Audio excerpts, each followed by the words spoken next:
లో దాదాపు ఎన్నో ఏళ్ల నుంచి ప్రజాసేవలో ఉన్న వ్యక్తి, ఎన్నోసార్లు మంత్రి పదవులు అలంకరించిన వ్యక్తి, ఒక దశలో ముఖ్యమంత్రిగా అప్పట్లో వైఎస్ రాజశేఖర రెడ్డి చనిపోయిన తర్వాత ఎవరిని ముఖ్యమంత్రి చేయాలి అన్న డిస్కషన్ వచ్చినప్పుడు అప్పుడు కిరణ్ కుమార్ రెడ్డి, రోసయ్య, ఆ తర్వాత వచ్చిన పేరు కన్నా లక్ష్మీనారాయణ, బొత్స సత్యనారాయణ. సో ఉత్తరాంధ్రలో కాంగ్రెస్ పార్టీ మొత్తాన్ని కూడా శాసించిన వ్యక్తి అప్పట్లో. సో ముఖ్యమంత్రిని చేయాలన్న ఆలోచన కూడా అప్పటి కాంగ్రెస్ అధిష్టానంలో ఉండింది.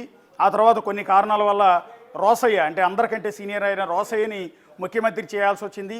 మళ్ళీ రోసయ్య రాజీనామా చేసిన తర్వాత కూడా బొత్స సత్యనారాయణని మళ్ళీ ముఖ్యమంత్రి చేసే ఆలోచన మీద విపరీతమైన డిస్కషన్ పార్టీలో జరిగింది.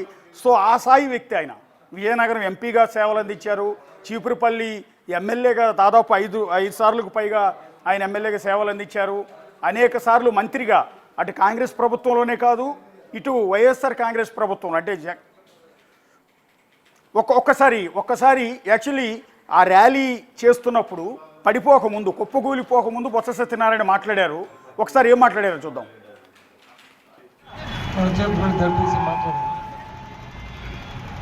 విషయం అంతా చెప్పారు. ఈరోజు సంవత్సర కాలం అయింది. ఇదే రోజు నాడు తెలుగుదేశం పార్టీ ప్రభుత్వం ఎన్నికల్లో విజయం సాధించింది.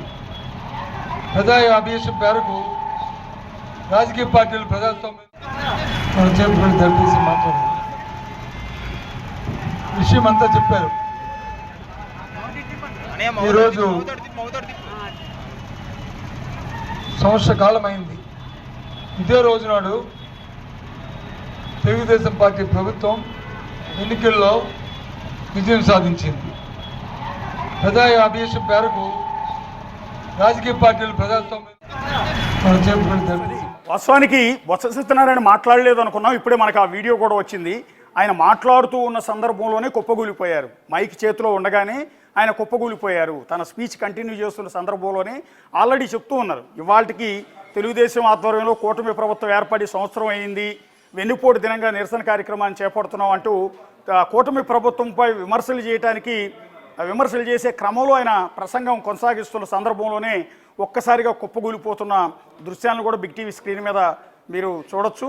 సో చాలా టెన్షన్, మొత్తం ఎంటైర్ వైఎస్ఆర్ కాంగ్రెస్ పార్టీ శ్రేణులు కావచ్చు, పర్టికులర్గా ఉత్తరాంధ్రలో ఉన్న వైఎస్ఆర్ కాంగ్రెస్ పార్టీ శ్రేణులంతా కూడా తీవ్రమైన ఆందోళనకు గురయ్యారు. ప్రస్తుతం బొత్స వయసు 66 ఏళ్ళు. ఆయన 1958 జూన్ 4వ తేదీన ఆయన జన్మించారు విజయనగరం జిల్లాలోనే. సో 66 ఏళ్ల వయసు. ఆయనకి 2023 అంటే 2 ఏళ్ల క్రితం ఓపెన్ హార్ట్ సర్జరీ చేశారు. ఎందుకంటే గుండెలో 3 బ్లాకులు ఏర్పడటంతో ఓపెన్ హార్ట్ సర్జరీ చేశారు. సో ఆ తర్వాత ఆయనకి స్ట్రోక్ కూడా వచ్చింది. ఆ స్ట్రోక్ వల్ల కూడా ఆయన ఇబ్బంది పడుతూ ఉన్నారు.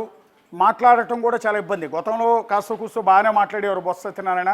ఆ తర్వాత మాట కూడా చాలా ఇబ్బందికరంగా, మాట్లాడటానికి చాలా ఇబ్బంది పడేవారు. సో అలాంటి బొత్స సత్యనారాయణ వైఎస్ఆర్ ప్రభుత్వంలో గత 5 ఏళ్ల పాటు మంత్రిగా సేవలు అందించారు, చాలా కీలకమైన పాత్ర వహించారు. మొన్నటి ఎన్నికల్లో 2025 ఎన్నికల్లో చీపురుపల్లి నుంచి పోటీ చేసి ఆయన ఓటమి పాలయ్యారు. ఓటమి పాలైన తర్వాత రీసెంట్గా జరిగిన ఎమ్మెల్సీ ఎన్నికల్లో మళ్ళీ అవకాశం కల్పించింది వైఎస్ఆర్ కాంగ్రెస్ పార్టీ. సో జగన్మోహన్ రెడ్డికి అత్యంత సన్నిహితుడు. ఒక విధంగా చెప్పారంటే ఆ పార్టీలో ముఖ్య సలహాదారు కూడా ఒక విధంగా రాజకీయ సలహాదారు బొత్స సత్యనారాయణ కింద చూడాల్సి ఉంటుంది. బొత్స సత్యనారాయణ ఏం చెప్పినా కూడా జగన్మోహన్ రెడ్డి వింటారు. పార్టీ ముందుకు తీసుకెళ్ళడానికి కావాల్సిన సూచనలన్నీ కూడా బొత్స చేస్తారని చెప్తూ ఉంటారు. సో అలాంటి బొత్స ఒక్కసారిగా కుప్పకూలిపోవడంతో వైఎస్ఆర్ కాంగ్రెస్ పార్టీ మొత్తం శ్రేణులన్నీ కూడా వాళ్ళ ఆందోళనకు గురయ్యాయి. వాళ్ళందరూ కూడా ఇప్పుడు రిలాక్స్ అయిపోవచ్చు. ఆయనకి ఏమీ కాలేదు, సంపూర్ణ ఆరోగ్యంతో మళ్ళీ బొత్స సత్యనారాయణ మళ్ళీ జనాల్లోకి రాబోతున్నారు. ప్రస్తుతం రెస్ట్ తీసుకుంటూ ఉన్నారు.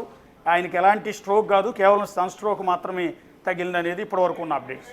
Right, thank you Ashok.